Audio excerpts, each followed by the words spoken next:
सो इस चैप्टर के last part में हम लोग पहुंच चुके हैं। तो सबसे पहले देखेंगे एम्ब्रियोनिक डेवलपमेंट को, यानी एम्ब्रियो कैसे मैच्योर होता है, एम्ब्रियो का डेवलपमेंट कैसे होता है। ठीक है, तो हम वो सारे सब कुछ तो नहीं बनाएंगे, हम जस्ट ये ओव्यूल बना लेते हैं। ठीक है, सो ये हमारा ओव्यूल है और इसके अंदर ये एम्ब्रियो सैक है, ये ओव्यूल की कवरिंग है जो आगे जाकर सीड की कवरिंग बन जाएगी, यानी ये हमारा क्या है, फ्यूचर सीड है। राइट, अब यहाँ पे जो है एंटीपोडल्स ख़त्म हो चुके थे, सिनर्जिट ख़त्म हो चुके थे, चीज़ें ख़त्म हो गई थी। यहाँ पर था हमारा जाइगोट। राइट, ये हमारा जाइगोट था यहाँ पे, और ये पेन यानी प्राइमरी एंडोस्पर्म न्यूक्लियस था। राइट, जो कि था 3n, यही तो बची हुई थी, बाकी सारी चीज़ें ख़त्म हो गई थी। अब सबसे पहले हम इसी यानी पेन का ही डेवलपमेंट देखेंगे। जैसे कि हमने कहा था आपसे कि जाइगोट को एक एम्ब्रियो, हालांकि जाइगोट ही आगे जाकर क्या होता है, एम्ब्रियो में कन्वर्ट होता है, और एम्ब्रियो कन्वर्ट होता है न्यू प्लांट में, यानी जाइगोट के अंदर एक बेबी प्लांट होता है, और अगर उसे मौका मिले तो वो जर्मिनेट करके एक न्यू प्लांट बना सकता है। बट सबसे पहला चीज़ है कि जाइगोट को एम्ब्रियो में कन्वर्ट होना पड़ेगा, उसके लिए उसे जो है एनर्जी की ज़रूरत पड़ेगी, और वो एनर्जी यानी फूड कहाँ से प्रोवाइड करेगा, एंडोस्पर्म से। तो जाइगोट के डेवलपमेंट से पहले एंडोस्पर्मिक डेवलपमेंट होना ज़रूरी है। तो सबसे पहले हम एंडोस्पर्म, प्राइमरी एंडोस्पर्म न्यूक्लियस का डेवलपमेंट देख लेते हैं। तो इसमें देखो सबसे पहले होता क्या है, इसमें होता है माइटोसिस इस तरीके से। ठीक है, और बहुत सारे न्यूक्लियस इस तरीके से जो है बन जाता है थ्रू माइटोसिस डिवीजन के सहारे। ठीक है, और एक चीज़ हाँ मैं आपको बता दूं कि यहाँ पे ना सेल वॉल तुरंत ही नहीं बनता है, मतलब यहाँ पर सबसे पहले न्यूक्लियस बनता है। ठीक है, न्यूक्लियस डिवाइड होता है, यहाँ पर सबसे पहले क्या होता है कि माइटोसिस के थ्रू न्यूक्लियस बहुत सारे बन जाते हैं, उसके बाद सेल वॉल यहाँ पे डाला जाता है। तो इस कंडीशन को कहा जाता है फ्री न्यूक्लियर एंडोस्पर्म। ठीक है, बाद में इसमें सेल वॉल डलता है और प्रॉपरली सेल जो है वो में कन्वर्ट होता है ये। ठीक है, so basically free nuclear endosperm ये है। पहले मैं आपको बता देती हूँ कि ये फ्री न्यूक्लियर एंडोस्पर्म आपको देखने को कहाँ मिलेगा। नारियल पानी देखे हैं आप, तो नारियल का जो वाटर है, नारियल का जो पानी है वो क्या है, वो यही तो है फ्री न्यूक्लियर एंडोस्पर्म। नहीं तो पहले जब कच्चा नारियल होता है तो उसमें पानी होता है, उसके बाद जब वो पक जाता है तो पानी नहीं होता है। राइट, वो वाइट ग्री में जो है चेंज हो जाता है, वाइट कलर के ग्री में, जो कि हम लोग खाते हैं। तो क्या वहाँ पे कोई बाष्प उत्सर्जन हुआ? नहीं, वो तो शील्ड है, ऐसा तो नहीं हो सकता राइट कि इवापोरेशन हो जाए। तो वो पानी गायब कैसे हुआ?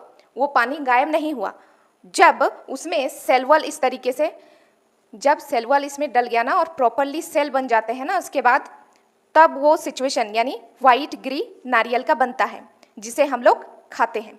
समझ रहे हो? ऐसा होता है ना, ये कोकोनट का जो है मान लेते हैं बाहर का पोर्शन है, ठीक है, और ऐसे वाइट कलर का गिरी नहीं बन जाता जिसको हम लोग खाते हैं। राइट, तो ये क्या है, अब इस वाली फर्स्ट कंडीशन ये होता है इसका फ्री न्यूक्लियर एंडोस्पर्म, उसके बाद सेलुलर एंडोस्पर्म में कन्वर्ट हो जाता है। और इसको आप इजीली कोकोनट का एग्जाम्पल से आसानी से समझ सकते हो। ठीक है, तो ये जो है ये हमारा एंडोस्पर्म हमारा डेवलप हो चुका है। तो अब हम लोग डेवलप करते हैं जाइगोट को। अब ये जाइगोट भी तो डेवलप होगा ना, तो जाइगोट हमारा 2n होता है, और पेन यानी प्राइमरी एंडोस्पर्म न्यूक्लियस हमारा 3n था, वो तो आपको पता ही है। अब इसमें भी माइटोसिस होगा, और ये इस तरीके का जो है शेप बना लेगा। ठीक है, ऐसा पहले स्टेप में तो ऐसा एनसीईआरटी में मेंशन है, तो इसे कहा जाता है ग्लोब्यूलर एम्ब्रियो। ठीक है, फर्स्ट स्टेज में ऐसा, ठीक है, इस शेप में आ जाता है, जिसे हम ग्लोब्यूलर एम्ब्रियो कहते हैं। अब उसके बाद वाले कंडीशन में क्या होता है कि ये ऐसे हार्ट शेप का बनाने लग जाता है, इस तरीके से। समझ रहे हो? इस तरीके से हार्ट शेप एम्ब्रियो बनाने लग जाता है, इस तरीके से सेल, तो इसको कहा भी जाता है हार्ट शेप्ड एम्ब्रियो। और ये जो आपको जगह नजर आ रही है ना, ये क्या है? ये कॉटिलिडन्स है, ठीक है। कॉटिलिडन्स क्या होते हैं, और ये और भी बहुत अच्छी तरीके से डेवलप होगा कॉटिलिडन्स। देखो कॉटिलिडन्स होता है, अभी जो ये एम्ब्रियो, अभी जो ये जाइगोट का डेवलपमेंट हो रहा है, इसमें इसको जो भी फूड की आवश्यकता पड़ रही है, ये कहाँ से ले रहा है एनर्जी और फूड? ये ले रहा है प्राइमरी एंडोस्पर्म न्यूक्लियस से, पेन से, ठीक है।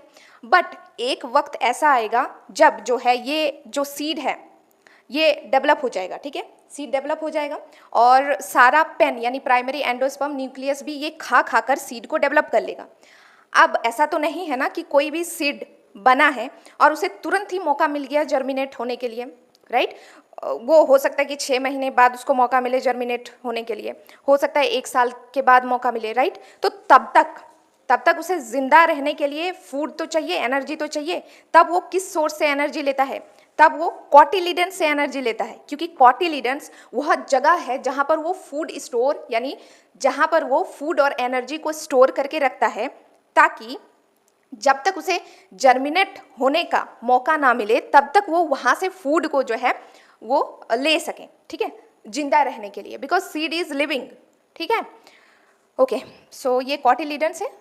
तो एक मैच्योर एम्ब्रियो का स्ट्रक्चर मैं आपको बना के दिखाती हूँ, उसके बाद एम्ब्रियो कुछ इस तरीके से मैच्योर हो जाता है, समथिंग लाइक दिस, समझ रहे हो? तो ये हमारा क्या है? ये कॉटिलिडन्स है, कॉटिलिडन्स है। ये क्या है? इस पूरे को यहाँ से यहाँ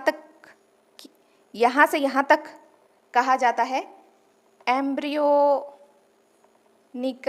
एक्सिस। समझ आया? ये कॉटिलिडन्स है, ये भी कॉटिलिडन्स ही है। और ये जो आपको ऊपर वाला पोर्शन दिख रहा है, इसे कहा जाता है प्ल्यूम्यूल, और ये नीचे वाले को कहा जाता है रेडिकल। अब एक चीज कि प्ल्यूम्यूल से सारा सूट सिस्टम बनता है और रेडिकल से सारा रूट सिस्टम बनता है। शूट सिस्टम क्या होता है? जितने भी तना, लीफ वगैरह है किसी भी प्लांट का, वो प्ल्यूम्यूल ही बनाता है, और जो रूट सिस्टम है वो सारे रूट्स वगैरह रेडिकल बनाता है, ठीक है। तो ये एक मैच्योर, आप कह सकते हैं, एम्ब्रियो का जो है स्ट्रक्चर है, ठीक है।